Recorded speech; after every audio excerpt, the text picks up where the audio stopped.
Hoje eu farei um apêndice nas minhas exposições no livro de Daniel. Estou pregando sobre o livro de Daniel. E hoje eu vou trazer um sermão preparatório para a ceia do Senhor essa noite. É uma grande alegria quando nós vamos participar da ceia do Senhor. E esse será um sermão então preparatório, baseado no Salmo 77. Eu convido você a ler comigo nesse momento. Um salmo que retrata como um homem chamado Asaf, de fato, teve uma conversa muito profunda com Deus através dessa oração. Salmo 77. A palavra de Deus diz o seguinte: ao mestre de canto, Jedutum, salmo de Asaf. Elevo a Deus a minha voz e clamo, elevo a Deus a minha voz para que me atenda. No dia da minha angústia procuro o Senhor. Erguem-se as minhas mãos durante a noite e não se cansam. A minha alma recusa consolar-se. Lembro-me de Deus e passo a gemer, medito e me desfalece o espírito.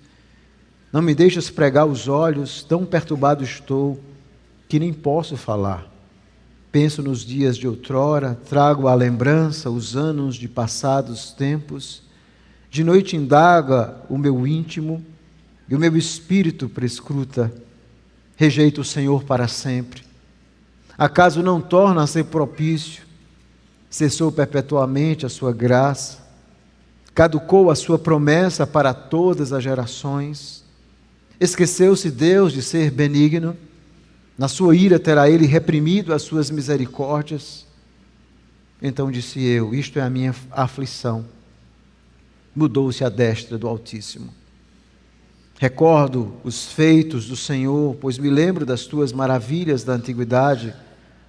Considero também nas tuas obras todas e cogito dos teus prodígios.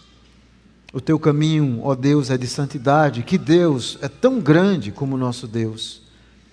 Tu és o Deus que opera as maravilhas e entre os povos tens feito notório o teu poder. Com teu braço remiste o teu povo, os filhos de Jacó e de José.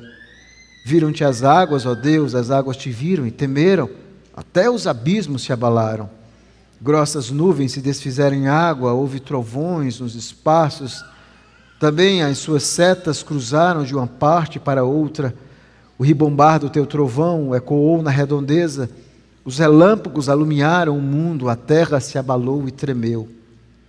Pelo mar foi o teu caminho, as tuas veredas pelas grandes águas, e não se descobrem os teus vestígios. O teu povo tu conduziste como rebanho, pelas mãos de Moisés e de Arão. Amém, a bendita palavra do Senhor. Vamos orar ao nosso Deus, irmãos. Senhor, nós somos gratos, porque como teu povo, mais uma vez nos colocamos em tuas santas e benditas mãos, implorando que o Senhor, que já falou ao nosso coração ao longo desse culto, que hoje, nesse momento, na exposição da palavra, que o Senhor mais uma vez fale aos nossos corações. E nesse domingo, dia do Senhor, nós nos lembramos do Senhor que está vivo, que ressuscitou. E é confiados nele que nós te pedimos, ó Pai, fala ao coração do teu povo, através do Espírito Santo,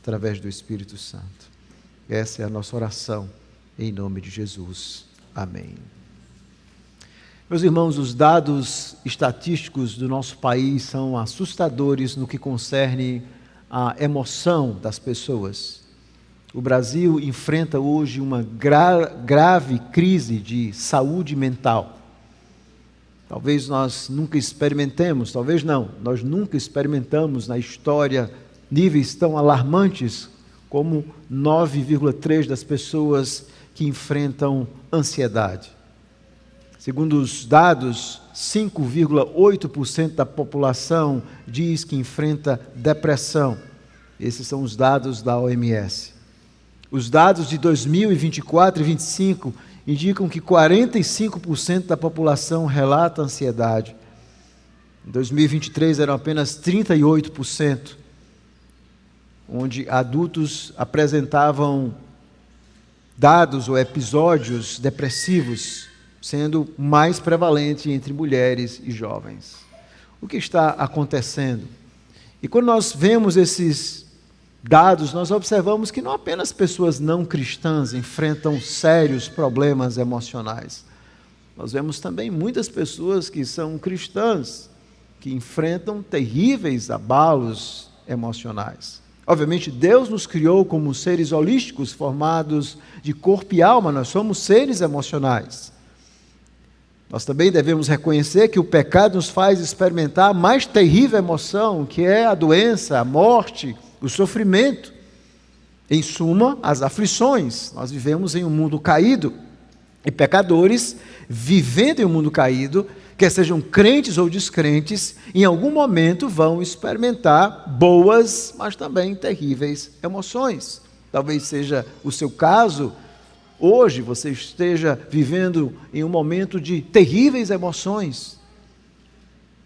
Talvez você saiba exatamente do que eu estou falando, e em algum momento da sua vida você vai experimentar isso.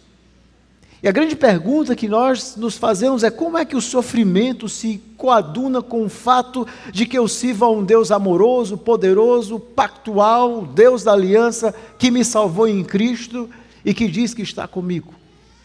Como isso se coaduna com o sofrimento?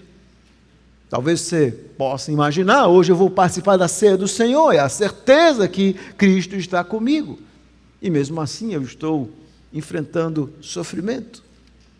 É por isso que a mensagem desse salmo é muito importante para você e para mim. Mas qual é a mensagem do Salmo 77? A mensagem do Salmo 77 mostra como Deus curou as emoções do salmista Asaf. Como ele trilha esse caminho do clamor, do sofrimento, para o caminho da confiança. E é exatamente isso, e essa é a minha esperança, que Deus faça isso na nossa vida, nessa manhã, e não apenas nesse momento, mas ao longo de toda a nossa trajetória, que nós aprendamos a fazer essa trajetória que o salmista Asaf nos ensina aqui. Mas antes de considerar a mensagem desse salmo, a pergunta é: qual é a mensagem desse salmo? Bom, quando nós vamos analisar os salmos, nós temos que analisar primeiro o contexto amplo. O livro de Salmos, que na verdade são 5 livros, compostos por diversos autores, tendo várias formas textuais, nós temos vários tipos de salmos, foram compostos por um longo período, antes do primeiro templo e também depois do segundo templo, depois do exílio. Nós temos inúmeros salmos compostos. E esse salmo aqui está exatamente no terceiro livro de Salmos, que começa no Salmo 73 e vai até o Salmo 89, que é o terceiro livro de Salmos. E os Salmos são nada mais, nada menos do que o inário do segundo templo, mas também são orações. É assim que nós devemos encará-los, como orações pactuais, orações em forma de cântico, orações profundamente poéticas, mas, acima de tudo, orações que expõem muitas vezes as contradições dos salmistas. E quando nós olhamos esses salmos de Asaf, você vai observar que há vários salmos aqui. Esse é o título, é um salmo de Asaf. Asaf era um levita, filho de Berequias, descendente de Gerson, e Asaf foi estabelecido por Davi como um dos 3 principais líderes do cântico, tanto no tabernáculo e posteriormente no templo, juntamente com Emã e Etam. Ele é um mestre de canto, ele criou uma escola, por isso que tem os filhos de Asaf. Ele também é considerado como um vidente, como um profeta, em 2 Crônicas 29 e 30. E Asaf, então, contribui com 12 salmos, que são explicitamente atribuídos a ele. O Salmo 50 e esse bloco que vai de 73 a 83. E esse bloco de salmos aqui de Asaf mostra uma característica que eu chamo de contradições pactuais.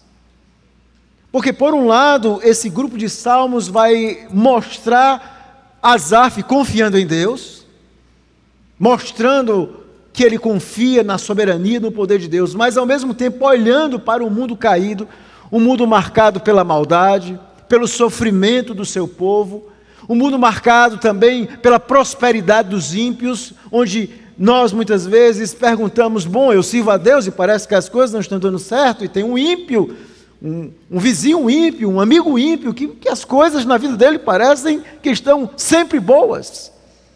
E é por isso que Asaf vai lidar aqui nessa sessão com isso que eu chamo as contradições pactuais. E o Salmo 77 é um salmo de profundas contradições. É um salmo que é uma composição que nós poderíamos chamar uma espécie de itinerário espiritual, que descreve o movimento da alma do abismo, do desespero, para o topo da confiança, como alguém sai emocionalmente do fundo do poço, para viver uma vida de total confiança em Deus, mesmo que a situação não tenha mudado em absolutamente nada. É exatamente essa a grande lição desse Salmo 77. Então, qual a ideia principal do Salmo 77, que será também o tema do sermão, o argumento central, a tese do Salmo, e eu vou trabalhar com esse título: Como Deus redime nossas emoções do clamor para a confiança. Como Deus redime as nossas emoções do clamor para a confiança. E o Salmo 77, ele é um salmo que nós chamamos um salmo que tem uma estrutura quiásmica ou concêntrica. E o que significa isso? Aqui nós estamos, eu já expliquei várias vezes, nós estamos muito inclinados no mundo ocidental a pensar sempre de forma linear. Mas os orientais, eles pensavam muito de forma circular. De tal sorte que esse salmo, ele tem partes do início que tem a ver com o final. Por exemplo, o versículo 1 e 2 é um clamor que ele está fazendo a Deus. E o versículo 13 a 20 é um momento de confiança em Deus. O versículo 3 a 6, ele lembra de Deus à noite, nos hinos da noite. No versículo 10 a 12, ele lembra dos poderosos feitos de Deus. E o miolo do salmo, o cerne do salmo, o coração está nos versículos 7 a 9, que são as perguntas da alma aflita. Então, na verdade, o cerne não está no final, como geralmente nós fazemos quando vamos escrever uma redação: introdução, desenvolvimento e conclusão. O cerne está exatamente nos versos 7 e 9. Então o salmo tem essas 5 partes. Primeiro, o clamor, versículo 1 a 2, o clamor em momentos de angústia. Segundo, a lembrança de Deus nos hinos da noite, versículo 3 a 6. Terceiro, as perguntas, que é o coração, versículo 7 a 9. 10 a 12, mais uma vez, a lembrança dos poderosos atos de Deus, em relação com 3 a 6. E por último, a confiança na ajuda de Deus, versículo 13 a 9. Então o Salmo vai mostrar exatamente esse profundo movimento, tendo no coração essas perguntas profundas. Então vamos analisar o Salmo. Primeiro começa esse clamor em momentos de angústia. Ele começa dizendo que eleva a sua voz a Deus, eleva a Deus a minha voz e clamo, eleva a Deus a minha voz para que me atenda. Aqui nós vemos a poesia, o paralelismo, essa era uma das formas da poesia hebraica, frases repetidas que implicam basicamente na mesma ideia. É o que nós chamamos do paralelismo sinonímico. Eleva a Deus a minha voz e clamo, eleva a Deus a minha voz para que me atenda. Aqui ele está mostrando como ele clama a Deus. No versículo 2, ele clama, e ele vai dizer por que ele clama: porque ele está enfrentando angústia. No dia da minha angústia eu procuro o Senhor. Erguem-se as minhas mãos durante a noite e não se cansam, a minha alma recusa consolar-se. O salmista está profundamente angustiado. Qual a razão da sua angústia? Bom, nós não temos certeza, mas ao longo do salmo ele vai mostrando alguns problemas que ele enfrenta.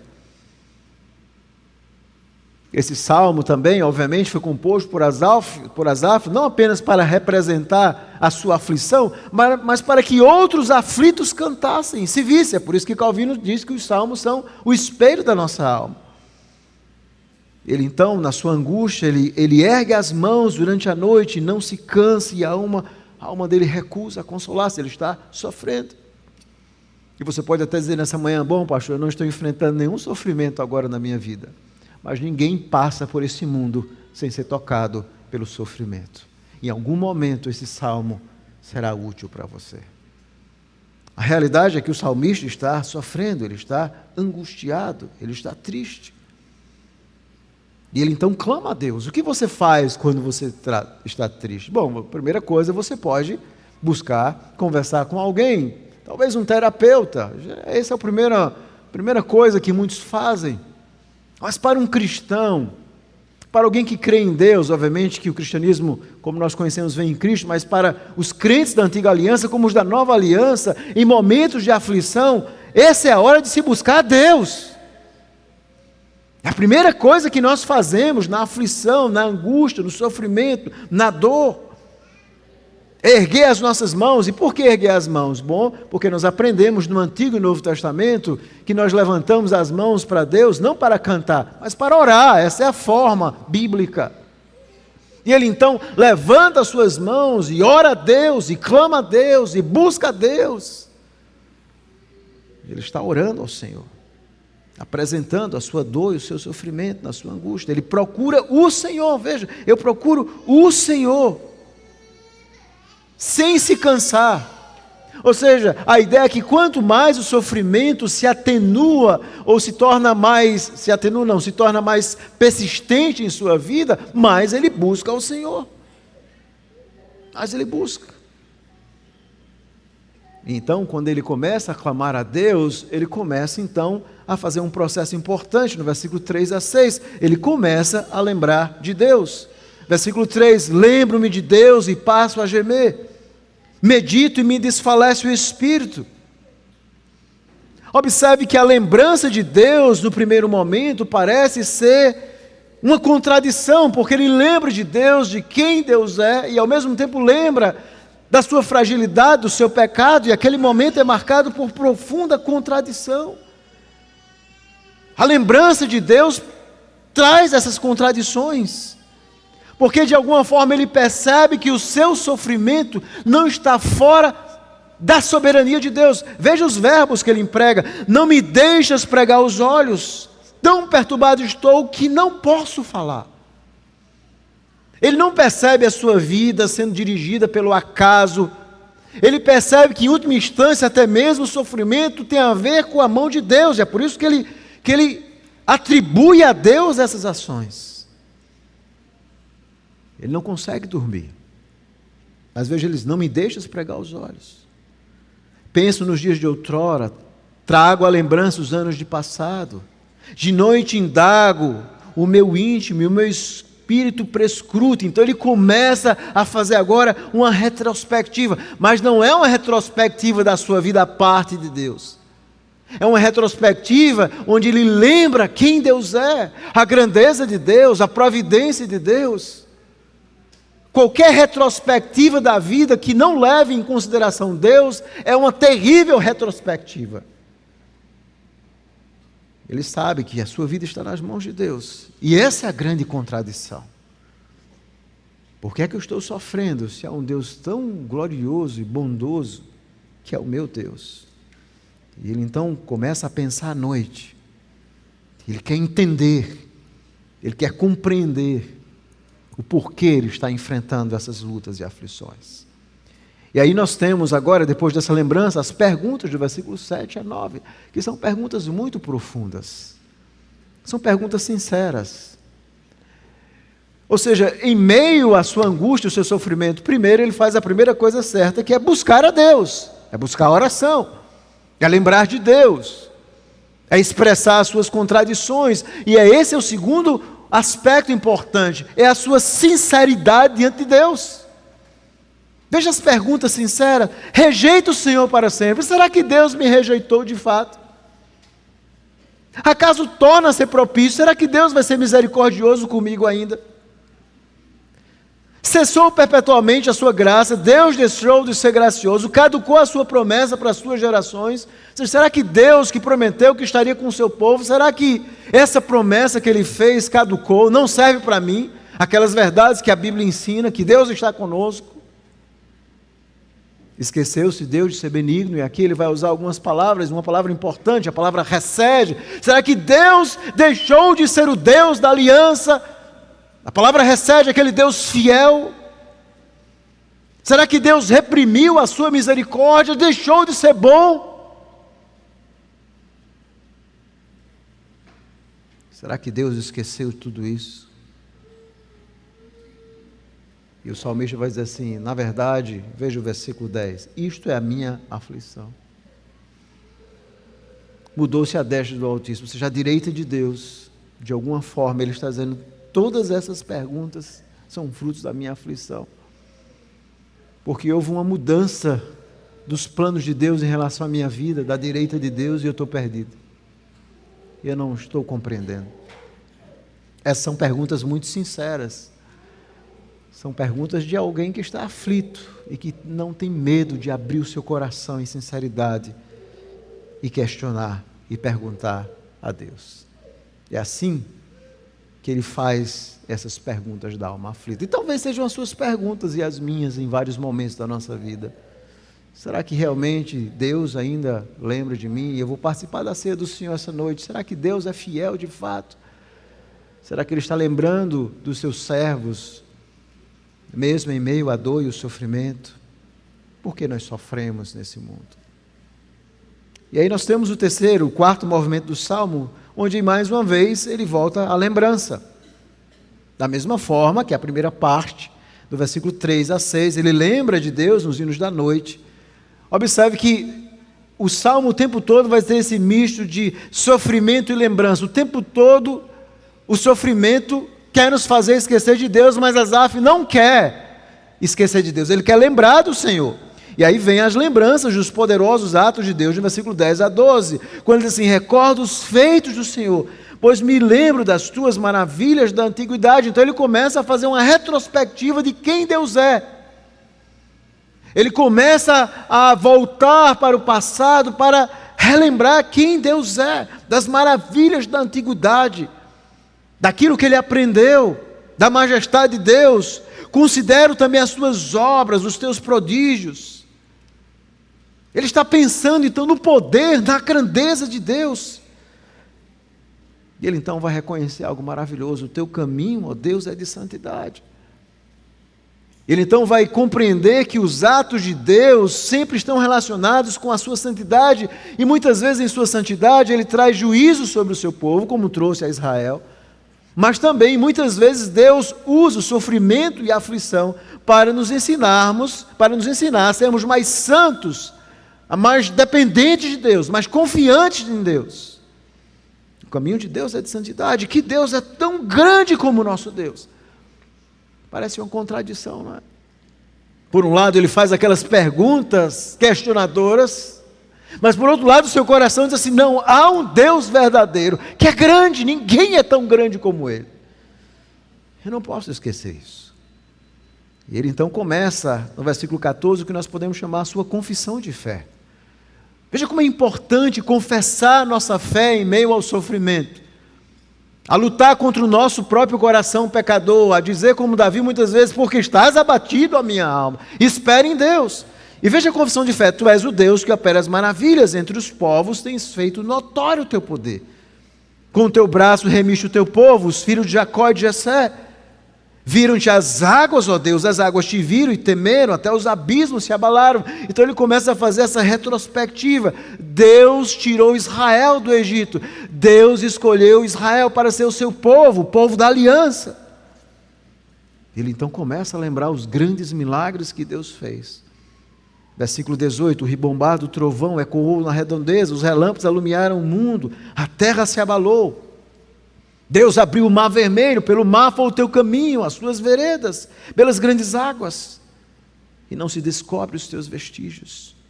O teu povo tu conduziste como um rebanho pelas mãos de Moisés e Arão. Ele está lembrando, o Senhor é o pastor de Israel, é o Senhor que conduz esse povo, que conduziu esse povo pelas mãos de Moisés e Arão. Em outras palavras, ele está dizendo, esse é o teu povo, nós somos o teu povo, eu sou parte do teu povo.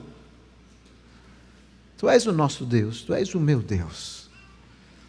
Tu és o meu pastor, o Senhor está conduzindo a minha vida. Eu não entendo absolutamente nada, mas eu sei que o Senhor está conduzindo a minha vida. Vocês observam esse movimento do clamor, da aflição, para a confiança na ajuda de Deus? Deus é o Deus soberano que sempre conduz o seu povo, ainda que o caminho seja pelo mar, ainda que seja por caminhos imprevisíveis, como ele fez com Israel. Essa é a grande lembrança do salmista. O que é que leva ele então a sair do clamor, das perguntas questionadoras, para a sua confissão de fé? A lembrança de quem Deus de fato é. Em meio a todas as contradições da sua vida e do momento e das suas emoções, ele lembra quem Deus é, e isso é suficiente. E quando nós olhamos esse salmo à luz da pessoa bendita de Cristo, nós nos lembramos também que a vida do Senhor Jesus foi uma vida cheia de contradições. Ele era o próprio Deus vivo que se fez carne, mas era também ao mesmo tempo o servo sofredor. Ele era alguém que aprendeu, como o autor dos Hebreus diz, a obediência pelas coisas que sofreu. Deus foi tornando o Senhor Jesus como um perfeito mediador, como um perfeito sumo sacerdote, que compreende profundamente a dor e o sofrimento, que compreende o fato de Deus muitas vezes dizer não, como lá no Getsemane, e que teve que humildemente se submeter ao Pai e dizer: não seja feita a minha vontade, sim a tua, Pai. Jesus estava preparando o seu filho, aliás, Deus Pai estava preparando o seu filho para ser esse perfeito mediador. E o autor dos Hebreus, no capítulo 12, nos ensina exatamente a perspectiva de Cristo, como Cristo encara isso, no capítulo 12, quando ele diz o seguinte, versículo 2: olhando firmemente para o autor e consumador da fé, Jesus, o qual, em troca da alegria que lhe estava proposta, suportou a cruz, não fazendo caso do desprezo, e está sentado à destra do trono de Deus. Ou seja, Jesus sabia que o final da sua carreira era a alegria, era a vitória. Mas para experimentar a vitória, ele precisava experimentar o sofrimento e o desprezo e a dor, para nos comprar, para nos salvar na cruz do Calvário, para pagar o preço do nosso pecado, para experimentar um sofrimento que ninguém na face da terra jamais experimentou.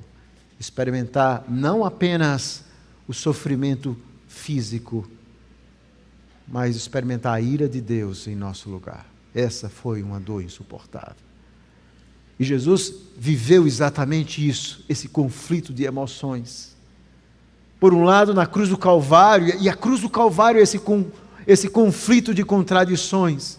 Por um lado, ele lembra do Salmo 22, Deus meu, por que me desamparaste?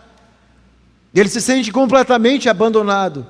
Mas por outro lado, ele lembra do Salmo 37, que diz: em tuas mãos eu entrego o meu espírito. Então ele se entrega ao Pai, confiando ao Pai, em seu momento de maior dor e angústia. Mas ele também fez isso para ser o nosso pastor, o nosso intercessor, aquele que morreu e ressuscitou, está sentado à direita de Deus, intercede por nós. Então, se aqueles homens da antiga aliança, como Asaf, lembravam de Deus e da condução de Israel e dos prodígios que Deus fez através de Israel e de como Deus conduziu Israel pela mão de Moisés e Arão, hoje na nova aliança a razão da nossa confiança é muito maior, porque nós nos lembramos do Salvador, do Filho de Deus. Como o autor dos Hebreus diz no capítulo 3, Moisés foi fiel em tudo como servo, mas Jesus, como um filho, agora habita na sua casa, a qual somos nós. E qual foi o grande prodígio de Deus? Nós olhamos para Cristo, para a encarnação, para os seus feitos, para a autoridade, para o poder de Jesus, para a glória, para a majestade dele. E sabemos que Ele é o nosso Salvador, que está sentado à direita de Deus, que intercede por nós e que nos conduz como um rebanho. Eu sou o bom pastor. Nós não estamos nunca sozinhos. Nós temos um pastor que cuida de nós e nos conduz em triunfo, como diz o apóstolo Paulo. E nós nunca podemos esquecer isso, mesmo em meio à dor e o sofrimento. Há uma ilustração de um professor ateu que começou a zombar em uma das suas aulas das crianças, e existia uma criança cristã, e aquele professor ateu começou a zombar, dizendo assim: por que esse seu Deus permanece em silêncio quando você ora a Ele nos momentos difíceis? E aquela criança, na sua santa ingenuidade, sem nenhuma profundidade teológica, deu uma resposta maravilhosa. Ela disse assim: é que Deus é como o senhor, professor. O professor permanece sempre em silêncio durante a prova. Às vezes o silêncio de Deus, aos nossos olhos, é terrível. Ou experimentar, não o silêncio de Deus. Às vezes nós vemos que Deus não está silencioso. Às vezes nós temos certeza que Ele quer nos levar, que nós temos que lidar com a morte, com o sofrimento, com a dor.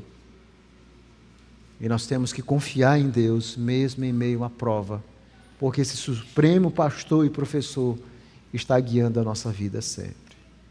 Então, quais são as aplicações que esse salmo traz para nós? Meus irmãos, a nossa vida nesse mundo é uma vida difícil. Em algum momento você e eu, nós vamos experimentar momentos de angústia. A vida é como um pêndulo. Deus nos chama a se alegrar sempre em Cristo, na dor e no sofrimento. Mas nós, olhando na nossa perspectiva, vamos experimentar dias bons e dias maus. E nós, como cristãos, vamos experimentar ambos. E talvez você esteja vivendo essa fase angustiante, onde as suas emoções são expostas, onde vem o medo do amanhã, onde você fica completamente confuso. Então, se você experimentou isso em algum momento, vai experimentar: bem-vindo ao clube, o clube de Asaf, o clube do seu Salvador, que experimentou também isso, mas que venceu não com desespero, não com angústia, que venceu tudo isso com a fé.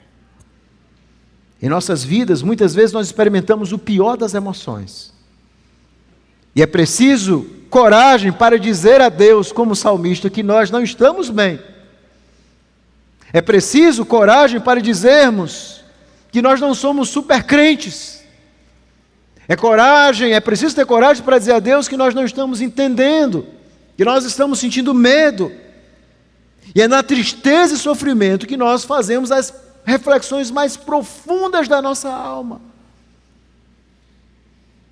Todos sofrem, irmãos, crentes e descrentes. Todos fazem reflexão no sofrimento, crentes e descrentes. Mas só o crente encontra esperança na sua reflexão. Essa é a grande diferença. Porque a grandeza de Deus e seu amor pactual trazem esperança. Então deixe-me colocar de uma forma mais clara para você nessa manhã. Será que a grandeza de Deus e o seu amor pactual por seu povo às vezes parecem uma contradição? Sim, às vezes sim. E o que nós fazemos? Nós olhamos para o passado, nós recordamos do que Deus fez, do que Ele é, e olhamos sobretudo para a cruz do Calvário, onde nós temos a absoluta certeza que Jesus nos comprou. Nós olhamos por aquilo que o Espírito fez na nossa vida, quando Ele transformou você, quando Ele resgatou você, tirou você das trevas.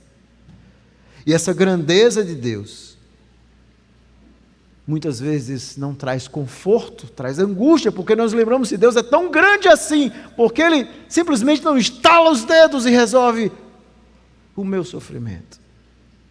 Se Ele pode, por que não faz? Eu sei que você, no fundo da sua alma, em algum momento já pensou isso, ou vai pensar. Mas deixe-me trazer a grande lição desse salmo.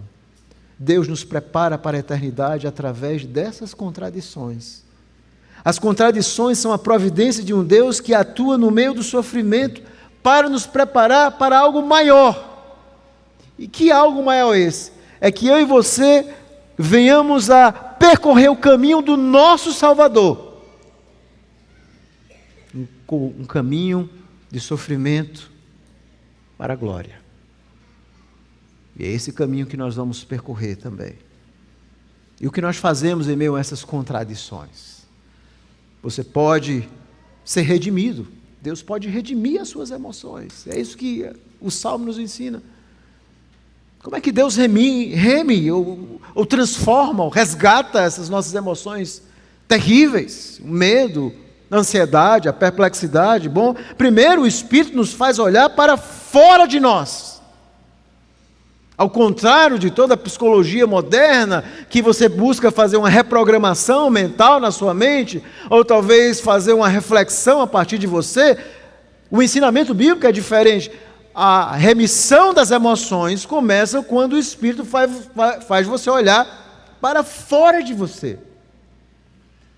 Você olha para Deus. O Espírito nos lembra de coisas que não estão em nós mesmos.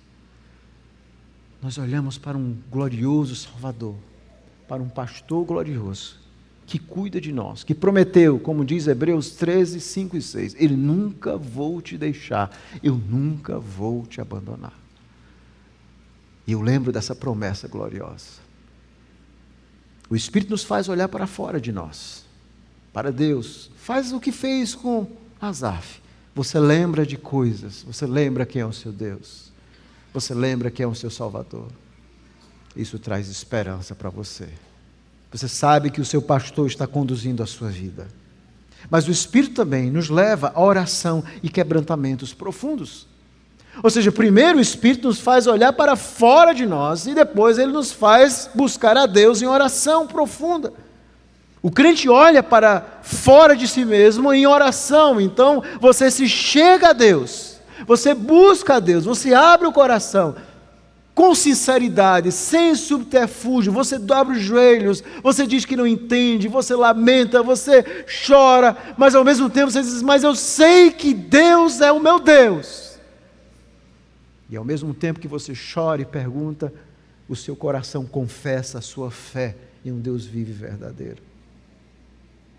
A fé na oração não consiste fundamentalmente em acreditar que receberemos exatamente o que pedimos. Nós não temos certeza disso. Mas em vez disso, a fé na oração, ou no Deus que responde à oração, consiste em confiar que Deus será fiel à sua palavra e ao seu caráter. Eu não sei como Ele vai responder, mas eu sei que Ele é Deus. E eu sei que a minha vida está nas mãos dEle.